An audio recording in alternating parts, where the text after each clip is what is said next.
મિત્રો, હું ગોપાલ ઇટાલિયા અને અત્યારે અમે માણાવદર તાલુકાના જીલાણા ગામના ખેડૂતો બધા ભેગા થયા છીએ. દોસ્તો, કહેતા બહુ દુઃખ લાગે છે, શરમ આવે છે અને જરાક ગુસ્સો આવે છે કે આ હું માંડ્યું છે. જુનાગઢ જિલ્લા સહકારી બેંક દ્વારા અને સહકારી બેંકના કરતા હર્તા દ્વારા ચારો તરફ હાહાકાર મચાવ્યો છે. ખેડૂતોને લૂંટી લેવાનો એક રસ્તો બાકી નથી મૂક્યો. આપણા માટે શરમનો વિષય છે કે ભારત એક કૃષિ પ્રધાન દેશ છે. ખેડૂતો સમૃદ્ધ થાય એના માટે બનેલી જિલ્લા સહકારી બેંકના વહીવટ કરતા જો ખેડૂતોને લૂંટી લે તો કેવી રીતે ખેડૂતોને સમૃદ્ધ થશે? અત્યારે આ જીલાણા ગામની સેવા સહકારી મંડળીના ખેડૂતો સાથે સેવા સહકારી મંડળી દ્વારા છેતરપિંડી, ભ્રષ્ટાચાર, વિશ્વાસઘાત થયો છે અને જીલાણા ગામના 40 કરતા વધુ ખેડૂતોનું 1.5 કરોડ જેટલા રૂપિયાનું ફ્રોડ કરી નાખ્યું છે.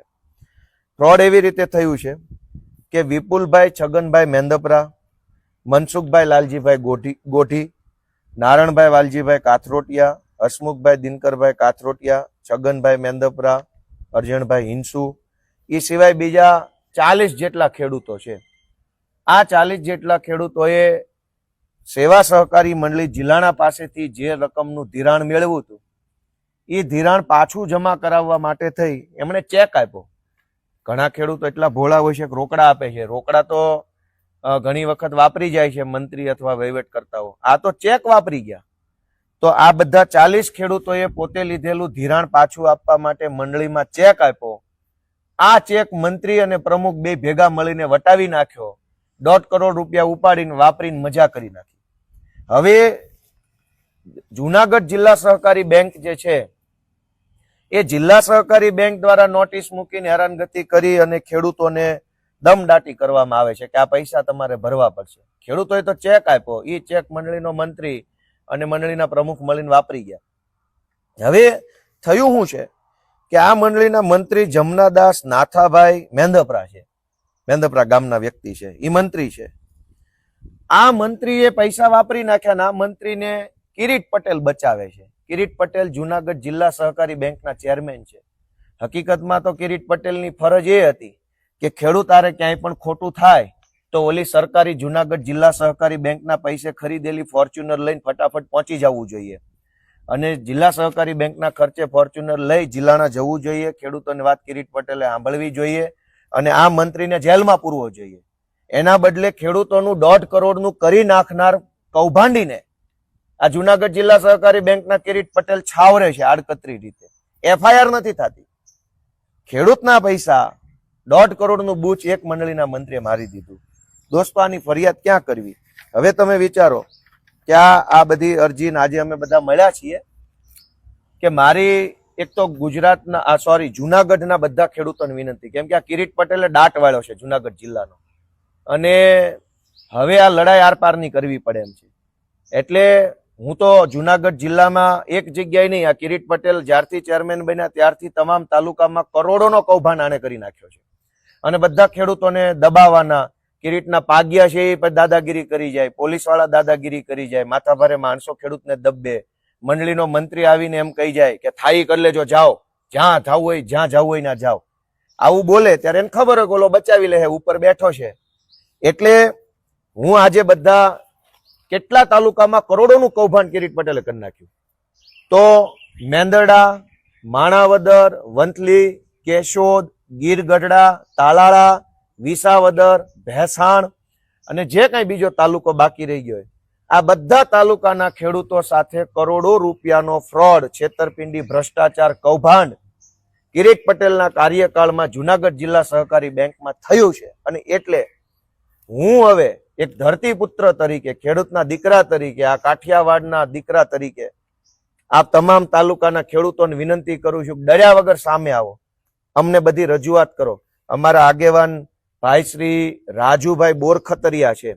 રાજુભાઈ, તમારો નંબર એક વખત બોલો તો તમે. 9913 બોલો બોલો. 9913 869622. ફરીથી બોલો. 9913 869622. આ જુનાગઢ જિલ્લા સહકારી બેંકના કૌભાંડનો ભોગ જે કઈ ખેડૂતો બન્યા હોય, કોઈ પણ જ્ઞાતિ, કોઈ પણ ગામ, મેં જે તાલુકા ગીર સોમનાથ જિલ્લાના જે તાલુકા અને જુનાગઢ જિલ્લાના જે તાલુકા ગણાવ્યા એ તમામ તાલુકાના ખેડૂતોને મારી નમ્ર અપીલ છે કે અમારી ટીમનો સંપર્ક કરો, અમારા રાજુભાઈ બોરખતરિયાનો સંપર્ક કરો. જેટલા ખેડૂતો સાથે જુનાગઢ જિલ્લા સહકારી બેંક દ્વારા કૌભાંડ કરવામાં આવ્યું છે એ બધા ખેડૂતોને સાથે રાખીને જે લડાઈ લડવી પડે, એ રોડ રસ્તાની લડાઈ, સંમેલન કરવું પડે, હાઈકોર્ટમાં જવું પડે, કોર્ટમાં જવું પડે કે કિરીટ પટેલની ઉપર FIR કરાવવી પડે, એ લડાઈ લડવા માટે હવે અમે તૈયાર છે. કેમ કે જોવાતું નથી. એક ખેડૂત બચારા તડકો વેઠે, ટાઢ વેઠે, માવઠું વેઠે, જીવનું જોખમ વેઠે, દીપડા, સાપ, વીછી બધું જ વેઠીને વર્ષે 2-5 લાખ રૂપિયાની મગફળી, તુવેર, ચણા પકવે, એમાંથી 1-1.5 લાખ રૂપિયા એને વધે અને એ પૈસાનું મંડળી દ્વારા જુનાગઢ જિલ્લા સહકારી બેંક દ્વારા કૌભાંડ થઈ જાય, ઉપરથી કોઈ FIR ન થાય અને એની ઉપરથી બેંક દ્વારા ખેડૂતોને દબાવવામાં આવે, આટલો અત્યાચાર તો ક્યારેય જોયો નથી. આ ભારતના ખેડૂત છે, આ ગુજરાતના ખેડૂત છે. શરમ આવી જોઈએ જુનાગઢ જિલ્લા સહકારી બેંકના બધાય કરતા હરતાને કે ખેડૂતોના પૈસે ફોર્ચ્યુનરો લઈને ફરો છો પણ શરમનો છાંટો નથી. દોસ્તો, આ ક્યાં ગયા ખેડૂત? તમે શું આપણી આખી વાત છે? જિલ્લાના 40 ખેડૂતોને ધિરાણ આપી પોતે ચેક લઈ અને ખેડૂતો સાથે 70%માં કોલોબરેશન કરીને 30% ખેડૂતને એમ કહી દીધું કે જાઓ, પૈસા નથી દેવા, જે થવું એ થાય, એક પૈસો દેવો નથી. એમાં ટ્રેક્ટરની ગોલમાલ કરી, મગફળીનું કમિશન બતાવતા નથી. શેર ભંડોળ 18,80,500 રૂપિયા શેર ભંડોળ છે. ખેડૂતોને ના પાડી દે છે કે મારે શેર ભંડોળ નથી ચૂકવવાનું, તેની મુદતે આવશે, તમે બેંકે ફરિયાદ કરો, બેંકેથી જ્યારે કહે ત્યારે અમને કહેશે ત્યારે અમે ચૂકવી આપશું, આગળ મારી પાસે કાંઈ છે નહીં. આવી રીતના ઘણા પ્રશ્નો છે નાના મોટા.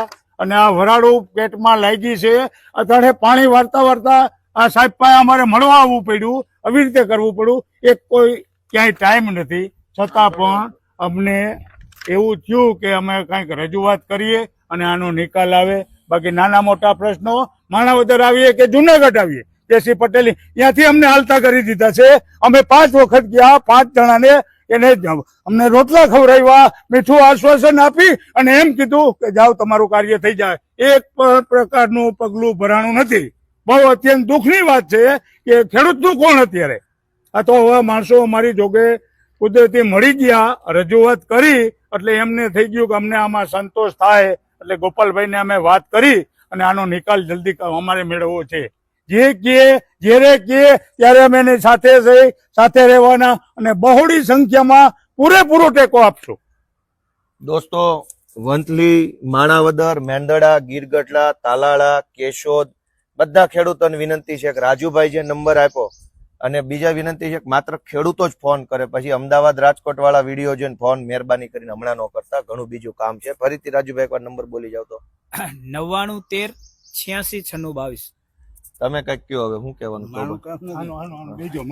મગનભાઈ બે વાત કરો, હું કૌભાંડ છે આપણું, આખી વાત કરો, બોલવામાં આવી જાય, એ તમે બોલવામાં આવી જાય. પેલા ખેડૂતો પાસેથી જે ચેક લઈ લીધા સાહેબ, તો એમાં એને એવું કીધું કે તમને કાંઈ ખબર ના પડે બેંકના વહીવટમાં, બેંકનો સ્ટાફ બદલી ગયો છે, નિયમો બદલી ગયા છે, હવે મારું કાંઈ હાલતું નથી, એમ કરીને ભોળા ખેડૂતોની પાસેથી કોરા ચેકમાં સહી લઈ લીધી અને જેને જીસીસી કોઈ દિવસ ક્યારેય ઉપાડતા નહોતા એવાની જીસીસી ઉપાડી 13% વ્યાજ વાળી અને એ પોતે ખિસ્સામાં ગપચાવી લીધી છે. અને આ રીતે પાછા 70%માં સમાધાન કર્યું તો બાકીના 30% નું શું અને એના વ્યાજનું શું, કેવડી રકમ બધા વ્યાજ ભરી છે. તો આ વ્યાજનું રકમની 13% રકમ ભરશે કોણ? આ બધા ખેડૂતોની આ રજૂઆત છે. એટલે જેમ બને એમ આનો ઝડપથી નિકાલ થાય એમ અમે ઈચ્છીએ છીએ. મારે આ જુનાગઢ જિલ્લા બેંકના કિરીટ પટેલને પૂછવું છે કે ભાઈ આ જિલ્લા સહકારી બેંક છે ખેડૂતોને આબાદ કરવા માટે રાખી છે કે બરબાદ કરવા માટે? ગામો ગામ ખેડૂતોના નામે મંડળીના મંત્રીઓ કરોડો રૂપિયાનું કરી નાખે છે અને ખેડૂતોને પછી ધક્કા ખાવા પડે છે. આ ઓફિસ જાવ, ઓલી ઓફિસ જાવ, આ ઓફિસ. આ શું માંડ્યું? અમારે તો આ કૂવો બુરવો પડે એવી હાલત છે. આ કૂવો છે, લ્યો, આ કૂવાને કાંઠે હવે ખેડૂતો પોગાડી દીધા છે. હવે જરા કઈ શરમ તમારામાં વધી હોય જુનાગઢ જિલ્લા સહકારી બેંકના વહીવટી તંત્રમાં અને ખેડૂના પેટના હોવ તો થોડાક માણાના પેટના થાવ એવી હું તો વિનંતી કરું છું કે આ કૂવો બુરવો પડે એવી હાલત ખેડૂતની કરીને એક જગ્યાએ નહીં, 2 જગ્યાએ નહીં, 5 જગ્યાએ નહીં, 10 તાલુકામાં આ હાલત છે જુનાગઢ જિલ્લા સહકારી બેંકમાં. હું આખા જુનાગઢ જિલ્લાના બધા ખેડૂતોને વિનંતી કરું છું કે ખેડૂત મિત્રો, મારા વડીલો, મારા માય બાપ, તમને રજૂઆત કરો. રાજુભાઈનો નંબર આપ્યો છે, આમ આદમી પાર્ટીના કાર્યકર્તા તમારા વિસ્તારમાં એનો સંપર્ક કરો, એ મને મળાવશે. આપણે બધા ભેગા મળીને મોટી લડત ચલાવીએ અને જેટલા ખેડૂત હારે ન્યાય અત્યાચાર થયો છે એ બધાને ન્યાય અપાવવાની કામ કરીએ. અને બીજી મહત્વની વાત કે આ વિડીયોમાં જેટલા ખેડૂત દેખાય છે એ ખેડૂત અમારા વડીલ છે, અમારા માય બાપ છે. કિરીટ પટેલના પાગ્યાને કહી દઉં છું, એકેય ખેડૂતને ફોન ન જાવો જોઈએ કોઈનો, અને કોઈએ કેળો રોકવાનો નથી. આ ખેડૂતો અમારા માય બાપ છે. તમે રેઢા ન માનતા. બહુ દાદાગીરી કરી લીધી, બહુ ગુંડાગીરી કરી લીધી. હું સમજો છો પોતાના મનમાં. આ ખેડૂતોને ન્યાય મળવો જોઈએ ને એના માટે અમે સાથે છીએ. રાજુભાઈ બોરખતરિયા, અમારા ઈશુદાનભાઈ ગઢવી, અમારા પ્રવીણભાઈ રામ, અમારા રાજુભાઈ કરપડા, ગોપાલભાઈ ઇટાલિયા પોતે, આ આખી ટીમ આ ખેડૂતોની સાથે છે દોસ્તો. કોઈએ મૂંઝાવાની જરૂર નથી. જય કિસાન, જય જય ગરવી ગુજરાત.